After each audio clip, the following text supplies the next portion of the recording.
trabalho da Comissão Nacional da Verdade na investigação das graves violações aos direitos humanos cometidos pela ditadura civil e militar é o assunto do programa do Visão Trabalhista de hoje. Eu passo a palavra à nossa convidada, a doutora e professora Rosa Maria Cardoso. Uma salva de palmas, por favor.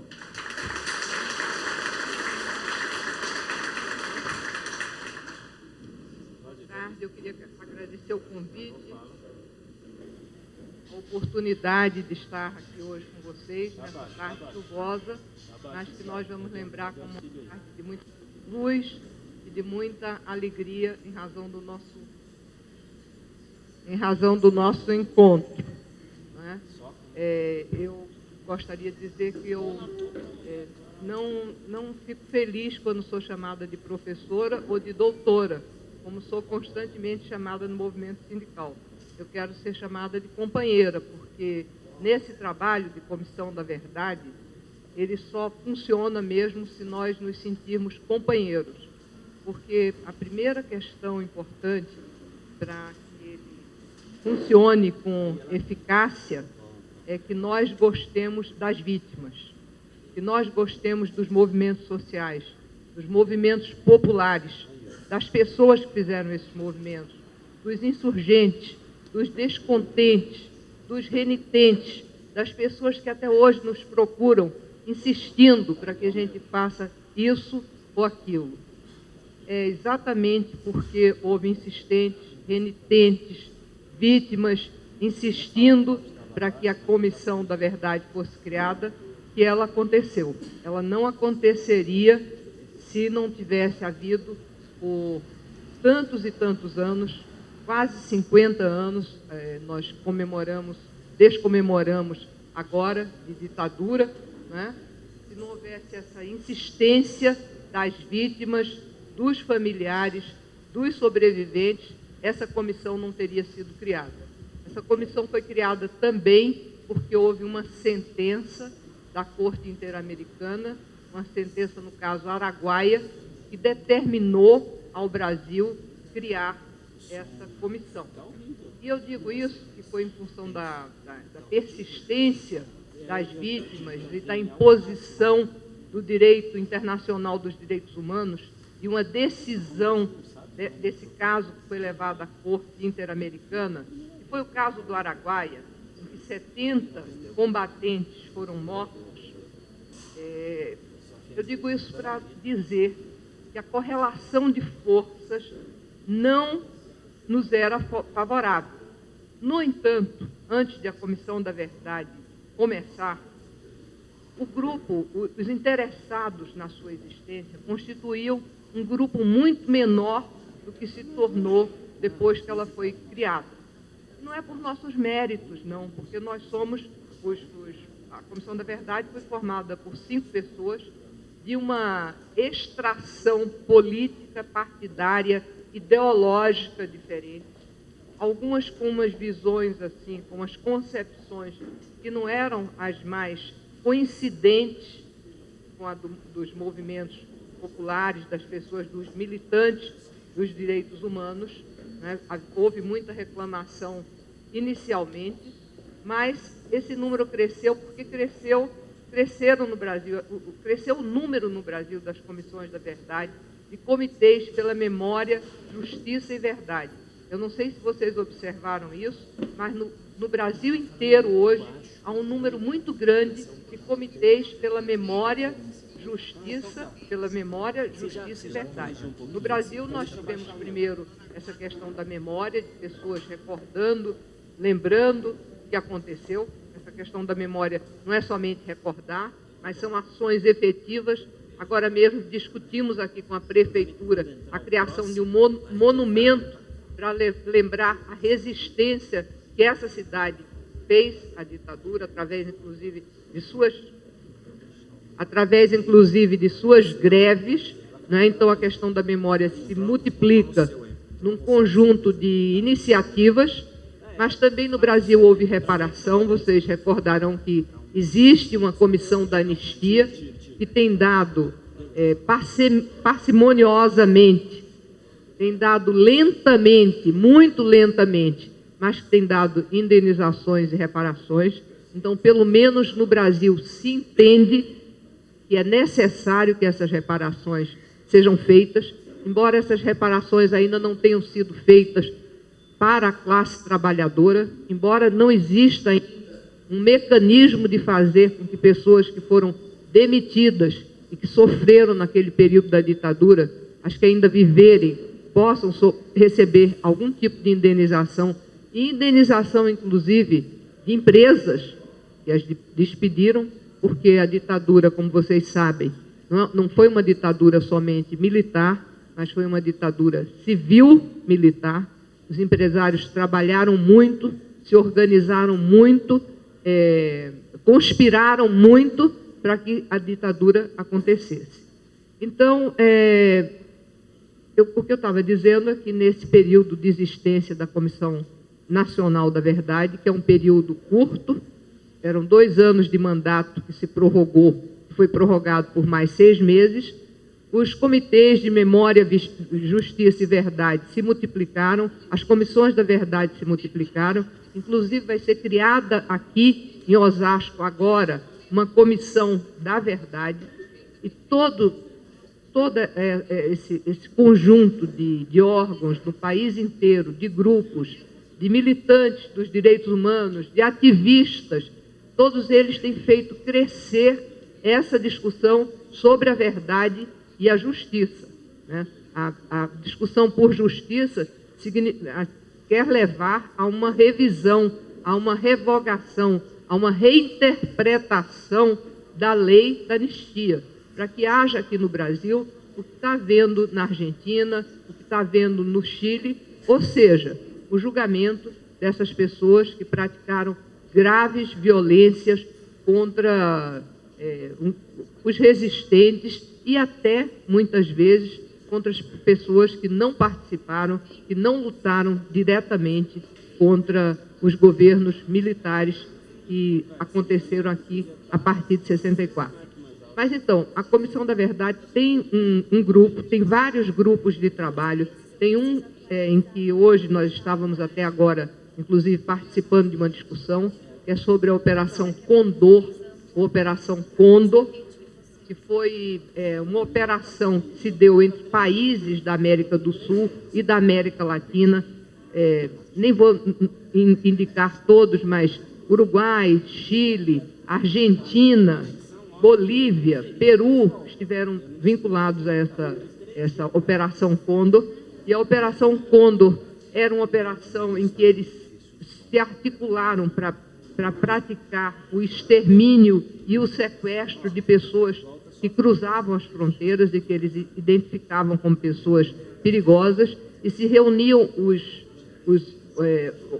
operativos de 2 países. O que caracteriza a Operação Condor é que eram operações praticadas nesse conluio ilegal, irregular, terrorista, através do qual se praticava um terrorismo de Estado para matar essas pessoas, esses exilados que cruzavam a fronteira, e esses exilados, então, eram perseguidos. A ideia era entregá-los, inclusive, ao seu país de origem, mas muitas vezes eles não chegaram a ser entregues, eles morreram na tortura, como aconteceu com um pianista que foi para Buenos Aires, o Tenorinho, que estava na comitiva com o Vinícius de Moraes, que foi lá tocar em Buenos Aires e jamais pôde retornar ao Brasil, porque foi capturado, foi morto lá sob tortura.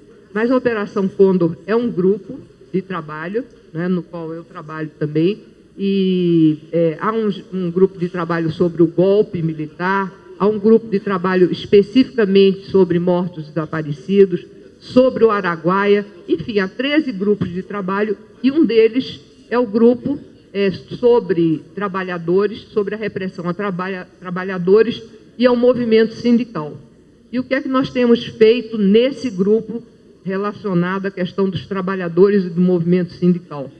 Trabalhadores e movimento sindical urbano, não porque o rural não tenha sido importantíssimo, e porque não tem havido uma imensa violência em relação aos trabalhadores rurais e ao homem do campo, especialmente a partir de 64. Se bem que essa violência foi muito anterior. a violência dos senhores de engenho, a violência das oligarquias no campo foi muito séria, muito violenta desde a colonização, né?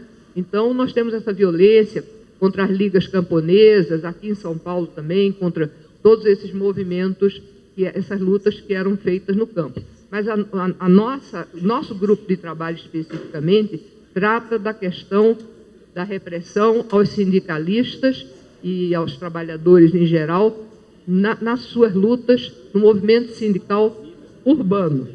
E aí nós temos feito audiências, nós temos ouvido trabalhadores que sofreram perseguições naquela época, os que recordam essas perseguições, mesmo não tendo sofrido na sua pele, mas fazem questão de lembrar o que aconteceu, relacionando a violência do passado com a violência do presente, porque há uma grande relação entre a violência do passado e a violência do presente. Vocês podem ver aí nas manifestações como é que as polícias continuam a se comportar. Vocês podem ver que os sequestros de pessoas, principalmente pobres, pessoas que vivem na periferia, continuam a acontecer, de modo que essa luta por desvendar, por recordar o que aconteceu no período da ditadura, é uma luta também com uma profunda relação com as lutas que acontecem hoje e com a maneira como policiais, inclusive até as Forças Armadas, quando são chamadas a participar de algum evento de segurança, como é que elas tratam ainda a população. Eu faço uma primeira pergunta, Rosa. Neste ano em que tantas versões sobre o golpe, né, que ainda muitos insistem em chamar de revolução, podem confundir a cabeça do trabalhador. A senhora pode dizer para o trabalhador que está nos assistindo neste momento, via internet, o que representou o golpe de 64 para os trabalhadores e para o Brasil? Nós sabemos, né, que a classe política que estava no poder, em especial o presidente João Goulart, né, foi um alvo direto, imediato, do golpe militar ocorrido em 64. Mas do ponto de vista dos interesses que impulsionaram, provocaram esse golpe, a classe trabalhadora, as lutas da classe trabalhadora, o que se chama de um projeto nacional reformista para a classe trabalhadora, as reformas de base sustentadas pela classe trabalhadora, as lutas por salário promovidas naquela época pela classe trabalhadora, pelo aumento do salário mínimo, inclusive, foram a razão primordial do golpe. Primordial não significa nem a primeira, significa a que está primordial no sentido da raiz. Hoje nós sabemos, né, que o golpe de 64 foi articulado por grupos empresariais que eram associados, que tinham benefícios, inclusive numa associação que trabalhavam em cooperação com grupos empresariais estrangeiros, com os chamados grupos multinacionais. São esses grupos que desde a década de 50, no final de 50, que desde a década de 60, vão aos Estados Unidos, esses empresários, fazer articulações para que no país não avançasse esse projeto de reformas que o João Goulart representava, né? Então, os empresários se organizaram em várias instituições, organizações chamadas IPEs, IBAD. Os empresários provocaram e constituíram, exatamente com outras forças, um sindicalismo alternativo ao sindicalismo reivindicativo que havia no período, né? Criaram muitas forças sindicais, puseram muitos sindicalistas no meio do movimento sindical para auscultar, para ver, infiltrados, verdadeiramente infiltrados no movimento sindical. Porque o que era intolerável era aquele tipo de modelo que vinha se desenvolvendo antes de 64 e que iria levar realmente a um outro tipo de relação entre trabalhadores e empresa. Saiu a Comissão de Verdade, escreveu, disse, publicou que Juscelino Kubitschek, ele não foi assassinado, ele foi morto acidentalmente, que esse velho aqui quer discordar em todas as letras. João Goulart foi assassinado. Um militar que não consta em nada também foi assassinado, foi Castelo Branco, até pela circunstância e o espaço em que ele estava no momento de sua morte, em que o avião que ele estava foi atingido. E a Comissão da Verdade ainda não trouxe essa declaração. Eu gostaria de que a senhora, por favor, esclarecesse. É uma dúvida que permanece aqui comigo, até porque eu sou fruto desse tempo. Doutora, me permite chamá-la de doutora. Tem uma coisa que eu gostaria muito de saber, e eu acho que agora é o momento. Eu gostaria de saber qual foi o papel das mulheres, ou da mulher, como opressora. A gente tem notícia das oprimidas e das opressoras. Qual era o papel delas? Quais os ideais delas? Por que motivo elas estavam nessa posição de opressora? As conclusões tiradas por uma equipe de técnicos, de peritos, que examinaram todas as provas que podiam examinar, examinaram os laudos anteriores feitos, né? Reconstituíram, inclusive, como poderia ter acontecido, examinaram se haveria realmente na cabeça do motorista do Juscelino a possibilidade de ter entrado um projétil. Todas essas teses foram desconfirmadas. Se disse que a Comissão da Verdade reproduziu posições de peritos anteriores da ditadura. Não é verdade. Esse processo na Comissão da Verdade passou mais de um ano sendo examinado pelos técnicos e contrariou as expectativas de todos os membros da Comissão da Verdade. A cada vez que eles nos entregavam um resultado, nós dizíamos: queremos mais exames, queremos mais perícias.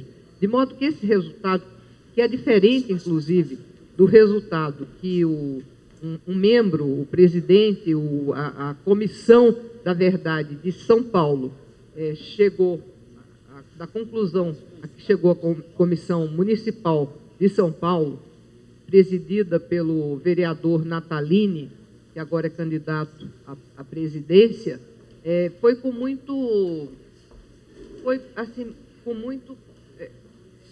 desagrado nosso que nós tivemos essa divergência com a comissão, mas porque eles se basearam em depoimentos de pessoas que tinham esse sentimento que nós tínhamos também de que Juscelino tinha sido assassinado.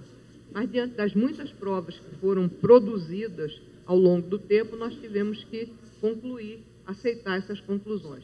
Com relação ao caso do João Goulart, né, o que a comissão fez foi fazer uma série de estudos, de investigações que não foram conclusivos, ouvir depoimentos, inclusive eu particularmente ouvi o depoimento 2 vezes de um uruguaio chamado Mário Neira, que estava preso lá no Rio Grande do Sul, e confirma insistentemente a versão de que ele foi sim assassinado, e como agente ligado à CIA, ele esteve monitorando o Jango e insistindo que ele foi assassinado.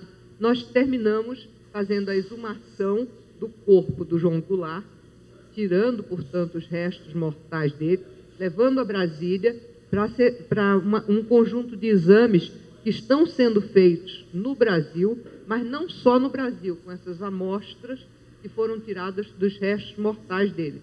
Estão sendo feitos também na Espanha e em Portugal. São exames demorados, porque eu não sei que procedimentos são adotados com essas amostras, mas que vão nos dizer se esses restos ainda estavam impregnados de substâncias que possam ser definidas como causas de um envenenamento ou de alguma outra causa, assim, de um assassinato, né? Então, a questão do João Goulart está assim. Com relação à questão de por que nós não chamamos ainda Por que nós não trabalhamos mais o elemento civil desse golpe? Que quando nós próprios, todos hoje, já reconhecemos que essa ditadura não foi somente uma ditadura militar, que os testas de ferro, os que apareceram mais, apareceram civis também, porque quantos ministérios foram ocupados por civis desde a primeira hora, da fazenda, do planejamento. Mas por que é que nós, sabendo hoje muito claramente que a ditadura foi uma ditadura civil-militar, planejada, ideada na sua parte econômica, inclusive no seu projeto econômico, por civis, que eram os que tinham a capacidade de fazê-lo, não é? Por que é que nós ainda não chamamos, não ouvimos esses civis? Nós vamos fazer isso, nós estamos retardatários nisso. Nós temos que fazer isso de duas formas. Pelo movimento sindical, pelo grupo de trabalho do movimento sindical, e está prevista muito brevemente já uma audiência que nós vamos fazer aqui no ABC, onde nós vamos chamar empresários para responsabilizá-los por uma série de violações praticadas contra a classe trabalhadora, mas aí é uma questão feita com empresários, que nós estamos levantando, estivemos estudando como responsabilizar empresários e empresas tantos anos depois. Qual o tipo de responsabilidade que eles podem ter? Porque para você, inclusive, preparar os documentos para, se a lei da anistia for aprovada, essas pessoas poderem ser submetidas a um processo judicial, você precisa demonstrar uma responsabilidade dela como responsabilidade de pessoas físicas, de empresários. Se os empresários já tiverem morrido, não existe uma responsabilidade criminal da pessoa jurídica, da empresa.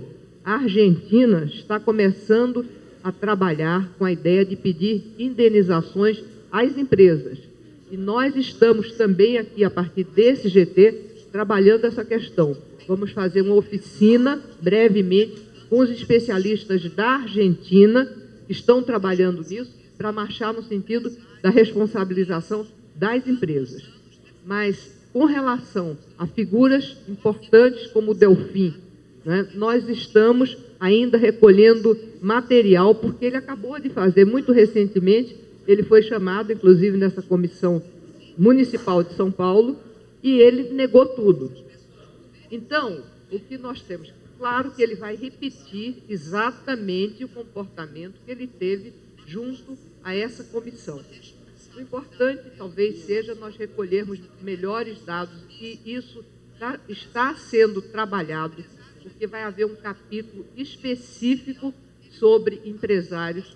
Claro que a questão dos empresários não recobre todo o elemento civil que participou e apoiou o golpe, porque as empresas de mídia, de jornalismo, a Rede Globo, que aliás pediu desculpas, pediu desculpas, não vou nem entrar nessa discussão agora, né? Mas eu particularmente, com todas as dúvidas que eu tenho, eu aceito as desculpas de todos os que pedirem desculpas, porque senão a gente está sendo, nós não estamos sendo coerentes com a ideia de que a gente quer a autocrítica e o reconhecimento de que eles estavam errados, né? Mas nós sabemos que toda essa mídia, dos interesses pelos quais esse reconhecimento pode estar sendo feito. Mas nós sabemos que houve uma participação muito grande da mídia no golpe, houve uma participação das igrejas, né? Houve uma participação de vários movimentos que foram criados, inclusive por esses grupos empresariais que criaram, e aí eu entro na sua questão, que é como é que as mulheres que tiveram um papel proativo, o que é que as mobilizou, né? Eu não conheço essa questão, nós nunca pesquisamos e estudamos isso. É uma boa pergunta. O que a gente sabe, né, é que elas foram mobilizadas como a população através de uma política cultural, de uma política ideológica, de apelos, de mentiras, de propaganda, de que, primeiro, algumas foram mobilizadas pelo viés da religião, né? Que o comunismo ia implantar uma sociedade absolutamente ateia, com perseguições religiosas e tudo isso. Isso certamente foi importante para uma população, uma população feminina, naquela época, principalmente na década de 60, ainda muito religiosa. Uma religião um tipo de religiosidade muito de aparência, e não de uma fé genuína, de uma espiritualidade maior, mas em que costumeiramente as mulheres praticavam essa religião. Agora, por que efetivamente essas mulheres não parecia que elas tinham independência, elas não se projetaram posteriormente na luta, salvo algumas mulheres que talvez tenham participado, mas não sei se participaram tão ativamente, como a Terezinha Zerbini, em época anterior ao golpe, e que depois se aderiu ao golpe anteriormente, como muitos aderiram, como muitos advogados, como a Ordem dos Advogados aderiu, e depois mudou de posição, porque eles pensavam, porque aconteceu aqui, eu acho, uma questão que aconteceu na Argentina. As pessoas têm muito medo, as pessoas comuns que não pegam em armas, que não gostam da violência, elas têm muito medo de um clima de desordem, elas têm muito medo da arruaça, elas se afastam, né? E quando começou, inclusive, a acontecer muito esse tipo de conflito nas ruas, um clima muito mais amplo, inclusive, muito mais extenso do que os das manifestações atuais, com muitas ações, inclusive, encobertas. As ações encobertas são as ações com agentes provocadores. Muitos daqueles comícios havidos, hoje nós sabemos que foram feitos com o apoio, com o impulso da CIA, né, que fez isso no Chile também. Sabotagem, ações encobertas, exatamente para gerar temor muito grande na população, um medo da desordem, um medo do caos. As pessoas têm medo da desordem e do caos, né? Isso foi muito provocado antes de 64. De modo que eu acho que todo esse clima que foi criado no país gerou bastante essa adesão de um grupo significativo das mulheres, ou pelo menos uma luta pequena delas, do ponto de vista de desmoralizar esse tipo de comportamento. Lembrando aos nossos internautas, telespectadores que nos acompanham ao vivo pelo site do sindicato, que é o www.sindimetal.org.br, e você, inclusive, pode participar da palestra da doutora Rosa através do nosso canal de informação. É o visãoemdebate@ig.com.br. Mande suas perguntas, na medida que for chegando, nós vamos passando e transmitindo a nossa palestrante. O Luiz Valentim, Rosa, faz uma pergunta seguinte: companheira Rosa Cardoso, a senhora acha que nós vamos ver algum torturador ser preso pelos seus crimes? E pedir que sejam breves nas perguntas, tá? Então, seguindo a próxima pergunta. A pergunta é a seguinte: muitas pessoas estão incomodadas com os torturadores brasileiros que estão livres, leves e soltos, né? Enquanto que na Argentina a gente sabe que até os governantes maiores lá foram presos e eles têm que responder pelos crimes. Será porque na Argentina houve um número muito maior de mortos? Será que tem a ver com a lei da anistia do Brasil? E aqueles torturadores que ainda restam vivos, eles estão aí, muito livres e muito à vontade. Tem uma revolta nesse sentido, e também o Malhães, que foi na televisão e disse com todos os detalhes o que ele fazia com os presos, que serrava e jogava no rio, Ele foi morto numa circunstância que não sei se agrada, mas não sei se teria que agradar, mas ele não seria o caso de terem preso este homem para que ele contasse mais coisas que elucidasse esses crimes? São duas perguntas, e então o João pode complementar a sua pergunta, por gente, João. Companheira, eu queria fazer a seguinte pergunta. Antes de tudo, eu queria saudar aqui a direção dos sindicatos metalúrgicos, o companheiro Jorge Nazareno Rodrigues, e todos os companheiros e companheiras de lutas combativos que somos da geração de 68. Vocês da Comissão da Verdade, que tipo de... Eu sei que estão sofrendo. Que tipo de coação, de perseguição, de ameaça vocês estão enfrentando? E como que estão as comissões a nível estadual, municipal, no Brasil?